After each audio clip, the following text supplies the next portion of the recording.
Assalamualaikum warahmatullahi wabarakatuh. Selamat pagi, salam sejahtera bagi kita semua. Perkenalkan, nama saya Devi Rianjani Supriyadi, salah satu dosen Prodi Agroteknologi Fakultas Pertanian Universitas Singa Perbangsa Karawang.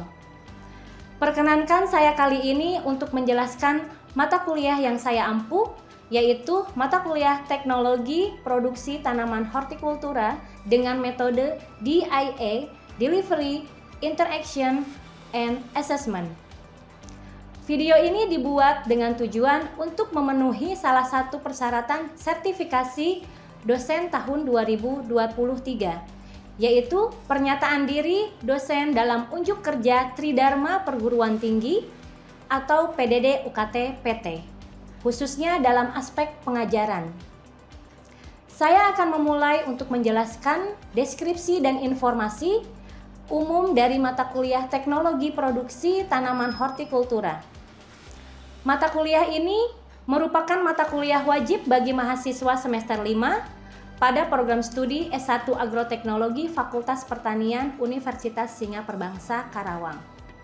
Mata kuliah ini memiliki bobot sebesar 3 SKS yang terdiri dari 2 SKS teori dan 1 SKS praktikum selama 1 semester ke depan. Bahasa pengantar yang digunakan pada mata kuliah ini adalah bahasa Indonesia.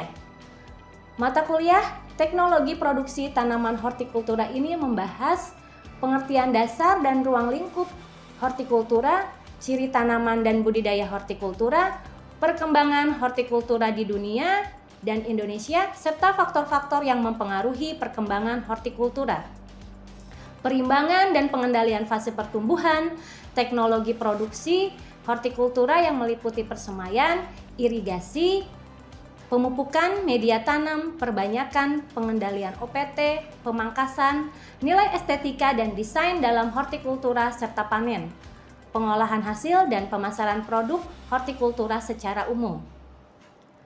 Capaian pembelajaran lulusan atau CPL program studi S1 Agroteknologi yang dibebankan pada mata kuliah ini adalah: yang pertama, menunjukkan sikap bertanggung jawab atas pekerjaan di bidangnya secara mandiri.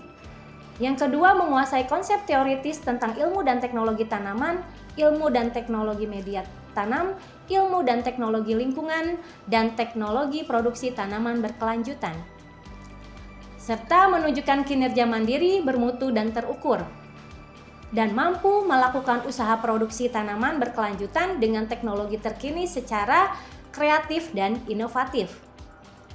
Untuk capaian pembelajaran mata kuliah atau CPMK pada akhir mata kuliah ini ada 2, yaitu mahasiswa mampu menerapkan usaha produksi tanaman berkelanjutan dengan teknologi terkini secara mandiri, terukur, dan bertanggung jawab.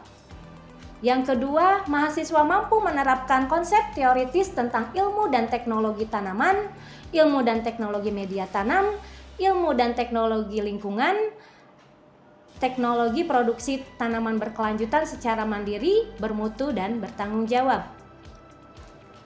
Adapun referensi yang digunakan pada mata kuliah Teknologi Produksi Tanaman Hortikultura ini sangat beragam, di antaranya Introduction to Tropical Horticulture, Introductory Horticulture, Teknologi Hortikultura, dan Pedoman bertanam sayuran pada dataran rendah.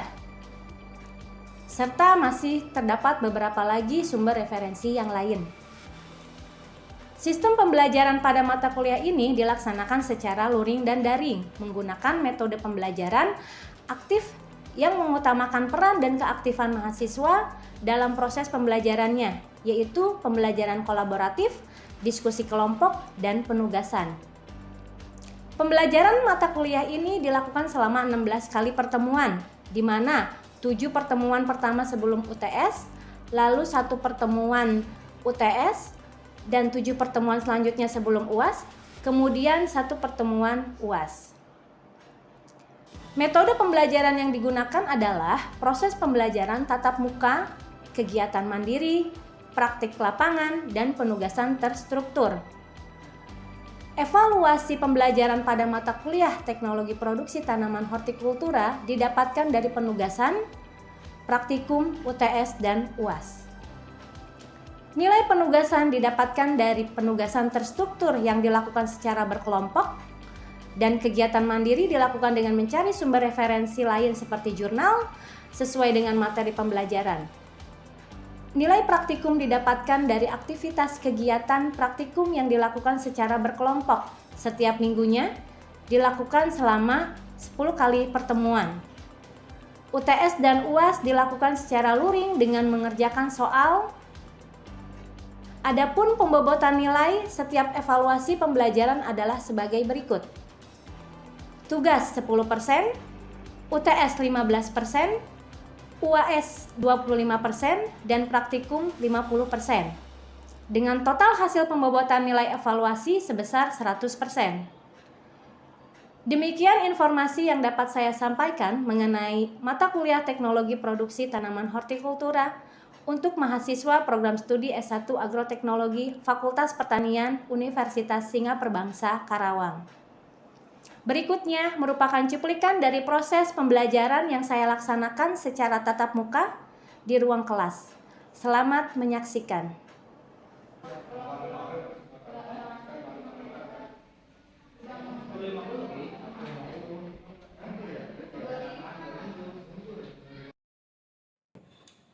Ya.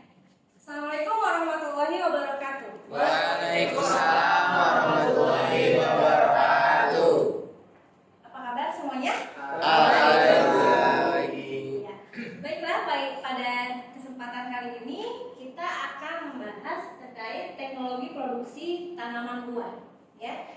Ini pertemuan ketiga ya dengan saya.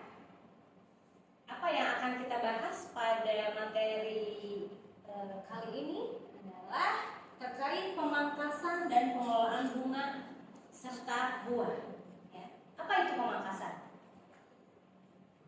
Ada yang bisa menyebutkan apa itu pemangkasan? Kalau kalian suka melihat, ya, ada pemangkasan pohon, ada pemangkasan apa lagi? Ranting, batang, ya kita lihat. Dasar pemangkasan itu adalah pembentukan pohon dan pemangkasan pada pohon buah-buahan. Kemudian pembentukan pohon dengan pemangkasan sebaiknya mulai dilakukan sejak tanaman masih kecil agar struktur pohon yang dikehendaki dapat terbentuk.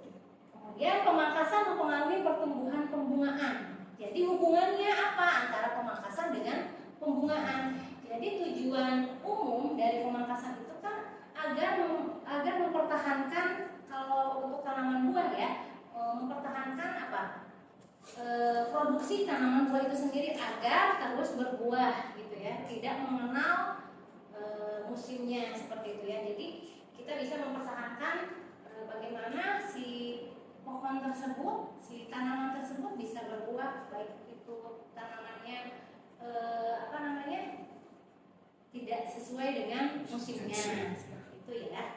Kemudian kita lihat secara umum pemangkasan itu bertujuan untuk apa? Mengontrol pertumbuhan dan ukuran pohon agar memupukkan pengendalian hamanya dan penyakit ya, serta pengendalian pembungaan dengan mudah. Kemudian yang kedua, mendorong pertumbuhan cabang yang kuat dan sehat ya, sehingga dapat mendukung buah yang banyak. Kemudian yang ketiga, meningkatkan penetrasi cahaya matahari pada tajuk ya. Tentunya ketika kita memangkas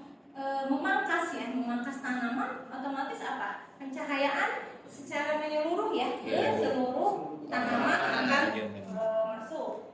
Kemudian mendorong agar distribusi berbunga dan berbuah teratur, mengurangi terjadinya alternate bearing atau tanaman berbuah banyak pada tahun tertentu dan berbuah sedikit pada tahun berikutnya. Nah ini yang dimaksudkan dengan berbuah di luar musimnya atau off season itu ya. Jadi kita akan menjaga agar si tanaman tersebut tetap berproduksi ya. Seperti itu secara umum terkait tujuan pemangkasan. Kemudian ternyata terdapat banyak macam-macam pemangkasan pada pohon ya. Jadi bisa untuk pemangkasan itu yang pertama pembentukan pohonnya, tajuknya, kemudian untuk pemeliharaan, yang ketiga adalah untuk pemangkasan pohon yang sudah dewasa ya. Di sini bisa dilihat untuk pemangkasan pembentukan pohon itu ada 3, terbuka tengah, panutan tengah, dan yang terakhir panutan tengah termodifikasi. Ya, kita lihat apa saja yang dimaksud dengan terbuka tengah seperti yang bisa kalian lihat pada gambar ya. Jadi pemangkasan tipe ini adalah dilakukan dengan mengendalikan dominasi apikal dari pohonnya, sehingga pohon dibuat seperti semak tetapi lebih tinggi. Bisa diperhatikan oleh kalian ya, dari gambar yang di atas itu pemangkasan pertama ya, dilakukan pemangkasan dengan 3 cabang dibiarkan tumbuh seperti itu ya. Kemudian di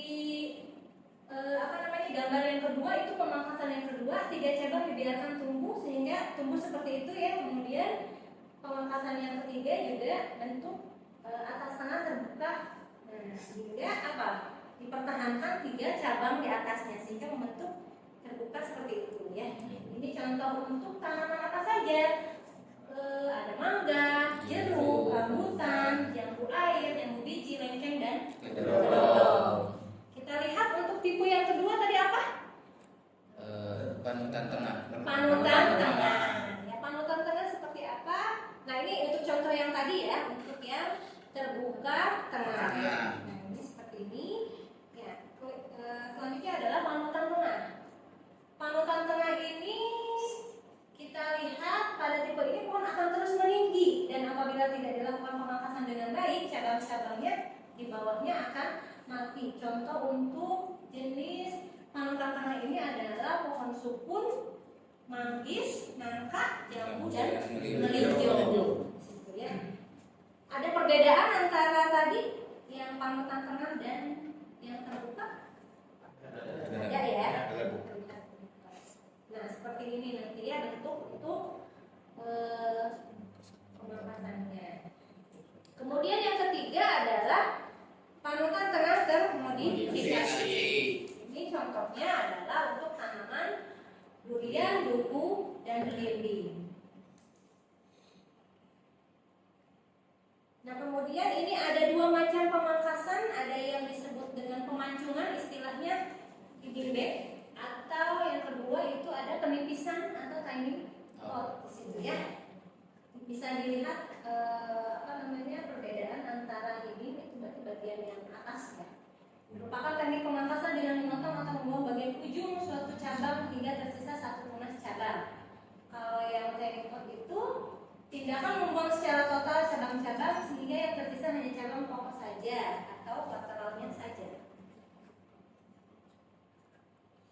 Nah, ini tujuan dari pemangkasan untuk pemeliharaan. Tadi kan ada yang disesuaikan dengan kebutuhannya ya. Yang ini untuk pemeliharaan, untuk menyeleksi, kemudian merangsang, mengarahkan pertumbuhan cabang primer dan sekunder, kemudian menekan atau menghilangkan saingan dengan cabang yang tidak diinginkan seperti tunas air. Ya. Ini ada beberapa ya cara pemangkasan untuk pohon dewasa yang ketiga ini. Jadi di sini bisa dilihat oleh teman-teman semua ya, bahwa pohon yang menghasilkan buah pada ujung ranting itu seperti mangga, rambutan, dan manggis. Kemudian ada pohon yang menghasilkan buah pada cabang lateral yaitu jeruk, jambu, dan jambu biji. Kemudian yang terakhir ada pohon yang menghasilkan buah pada cabang primer atau pada batang seperti durian, nangka, dan duku. Kita lihat ya. Nah, bentuk-bentuknya seperti apa saja untuk beberapa jenis pohon atau tanaman buah ini ya. Situ bisa dilihat gambarnya. Kemudian kita lanjut ke pengaturan pembungaan ya. Tadi sudah membahas mengenai pemangkasan. Sekarang bagaimana pengaturan pembungaan pada tanaman? Di sini bisa kalian lihat pada tabel. Ada beberapa komoditas tanaman buah dalam 1 tahun. Ini yang diberikan warna hitam ini adalah pada yang contohnya untuk durian ya. Durian ini dia berbuah pada bulan 1 sampai 3. Kemudian di bulan 4 sampai 11 dia tidak berbuah. Dan begitu pun seterusnya. Sebaliknya dengan mangga ya. Kalau mangga itu berbuah pada bulan 8 sampai 12. Jadi bulan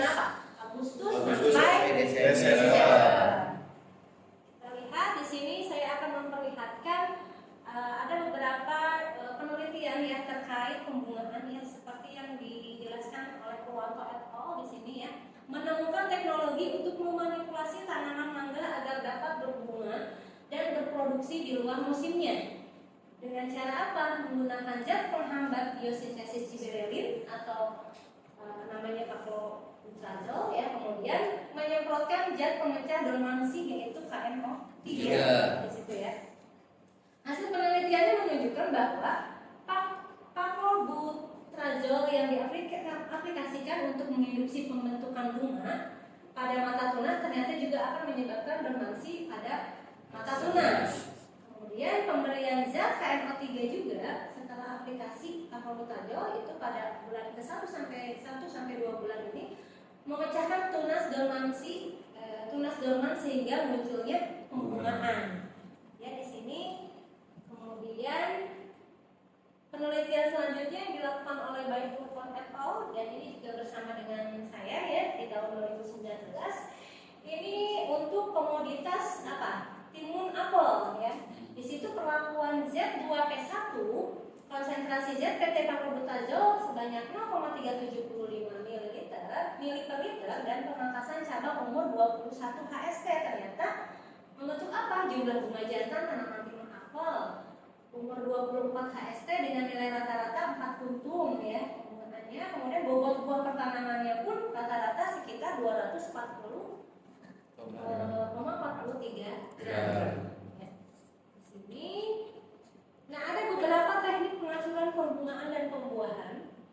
Ada yang berdasarkan pengaturan suhu, kemudian stres air, ada ringing, dan ada aplikasi ZPT ya, tadi yang sudah dijelaskan di awal.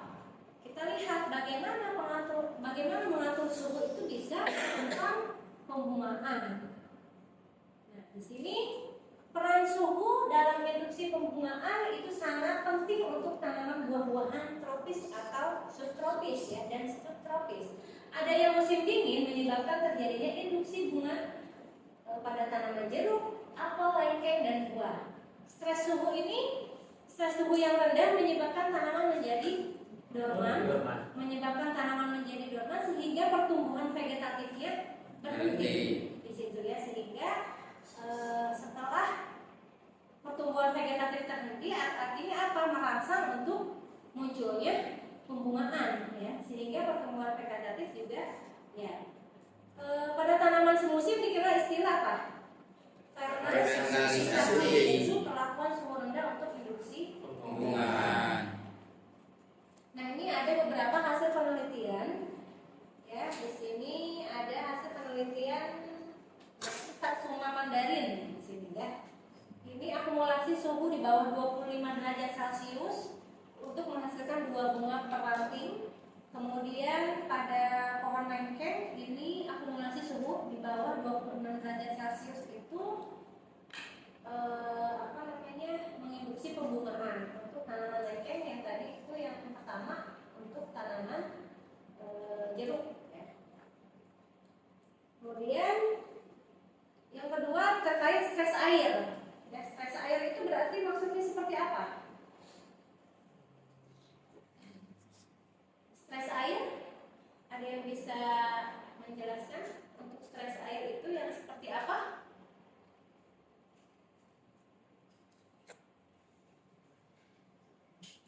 Ya, faktor yang paling berperan dalam induksi bunga adalah bunga pohon buah-buahan tropika ya. Jadi di sini hasil penelitian Purwanto dan Darusman terhadap tanaman rambutan dan lebah bulus memerlukan waktu 1 bulan kering untuk induksi pembungaan, sedangkan rambutan bijai dan garuda hanya memerlukan waktu 2 minggu. Jadi salah satu faktor munculnya bunga dan buah juga itu adalah dipengaruhi oleh stres air dengan tingkatan tertentu. Misalkan si tanaman itu di usia tertentu itu dikurangi untuk pengairannya seperti itu ya.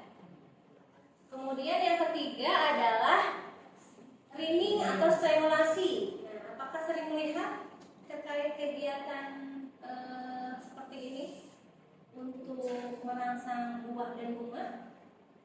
Dinging sendiri itu adalah proses membuang kulit kayu sekeliling batang menggunakan pisau ya. Kemudian strangulasi itu adalah pencekikan dengan mengikat batang menggunakan kawat. Setelah dikupas, dikelilingi, si ininya apa namanya, si kulit batangnya ya, kemudian diikat menggunakan kawat.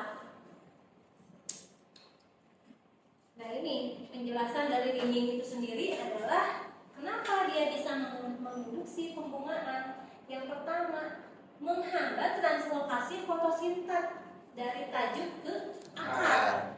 Ya. Kalau tajuk itu kan dari atas ya. Nah, yang pertama ini menghambat translokasi sehingga terjadi penumpukan karbohidrat di bagian tajuk. Ya. Jadi sehingga apa? Menurunkan karbohidrat di bagian akar. Jadi akan terakumulasi di tajuk si karbohidratnya seperti itu. Kemudian yang kedua, hambatan translokasi karbohidrat ke akar menyebabkan akar kekurangan energi untuk melakukan aktivitasnya. Sehingga apa? Fungsi akar dalam absorpsi air, unsur hara dan sintesis hormon juga berkurang. Sehingga rendahnya absorpsi hara terutama nitrogen akibat ringing tersebut menyebabkan nisbah Cn pada tajuk itu lebih meningkat atau lebih tinggi ya. Itu. Yang ketiga, terganggunya fungsi akar karena ringing menyebabkan berkurangnya sintesis hormon termasuk hormon giberelin di dalamnya ya. Nah, ini juga ada beberapa hasil penelitian terkait tanaman rambutan ya. Nah, yang terakhir adalah aplikasi zat pengatur tumbuh ya, di situ. Oke, baiklah. Untuk materinya sudah selesai. Ada yang ingin ditanyakan? Sebelum ada pertanyaan, mungkin saya akan membuat kuis terlebih dahulu ya. Jadi kalian semua membuka aplikasi. Saya sudah membuat kuisis. Silahkan dibuka untuk kalian tinggal klik saja langsung di handphone masing-masing ya. Silahkan.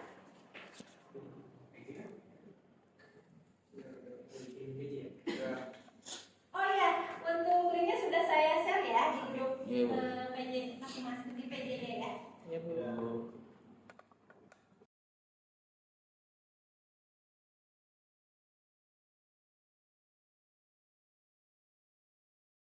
Nah ya, baiklah. Sekarang ada yang ingin ditanyakan?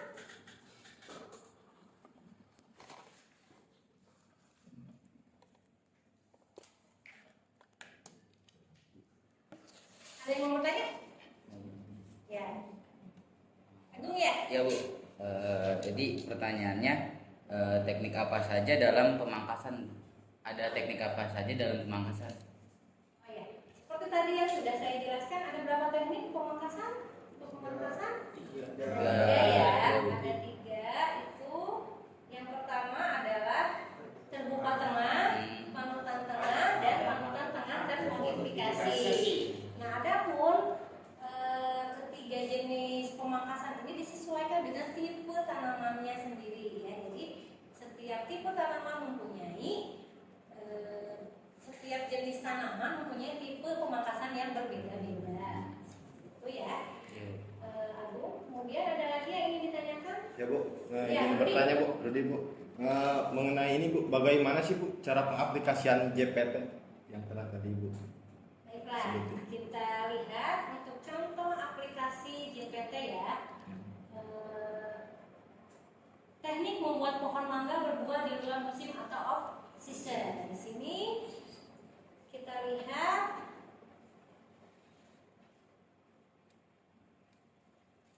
aplikasi JPT ya. JPT bisa dipakai untuk merangsang pembungaan pohon mangga. Contoh untuk JPT yang dipakai adalah Paclobutrazol di sini. Cara yang pertama dengan menyiramkan larutan atau istilahnya drenching di situ ya. Teknik JPT ada dua, ada yang disiramkan dan kemudian ada yang langsung diinjeksikan ke dalam pohon tanamannya itu sendiri ya. Jadi caranya bisa dilihat di sini pada gambar ya. Kalian itu menakar, kalau untuk yang menyiramkan itu ditakar paclobutrazolnya, masukkan dalam air 1 liter, kemudian membuat parit di sekeliling tanamannya itu sedalam 10 cm. Kemudian tuangkan larutannya secara merata ke dalam parit, ya. Kemudian ditutup paritnya menggunakan tanah bekas galian. Nah ini seperti contoh ya, dilihat itu yang tahapan-tahapannya. Yang pertama itu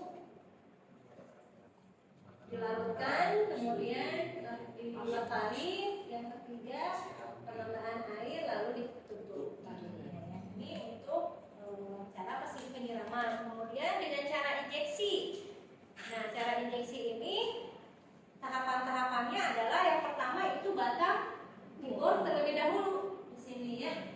Kemudian JPT diinjeksikan ke dalam lubang yang tadi sudah diborkan. Kemudian lubang disumbat.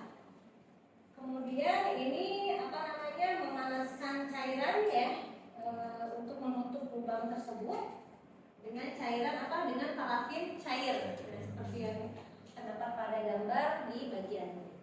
Ya, sudah cukup pertanyaannya? Cukup, Bu. Ada lagi yang ingin ditanyakan? Belum ada, Bu. Cukup, Bu. Baiklah, kalau begitu saya akhiri untuk perkuliahan hari ini. Kita bertemu lagi minggu depan. Selamat siang semuanya. Wassalamualaikum warahmatullahi wabarakatuh. Waalaikumsalam warahmatullahi wabarakatuh. Terima kasih, Bu.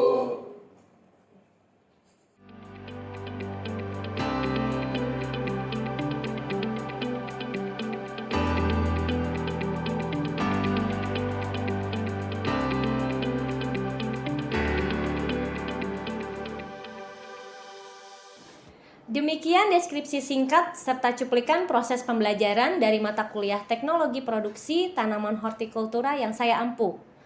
Semoga dapat memberikan gambaran dari kinerja pengajaran yang saya lakukan pada mata kuliah Teknologi Produksi Tanaman Hortikultura. Terima kasih. Wassalamualaikum warahmatullahi wabarakatuh.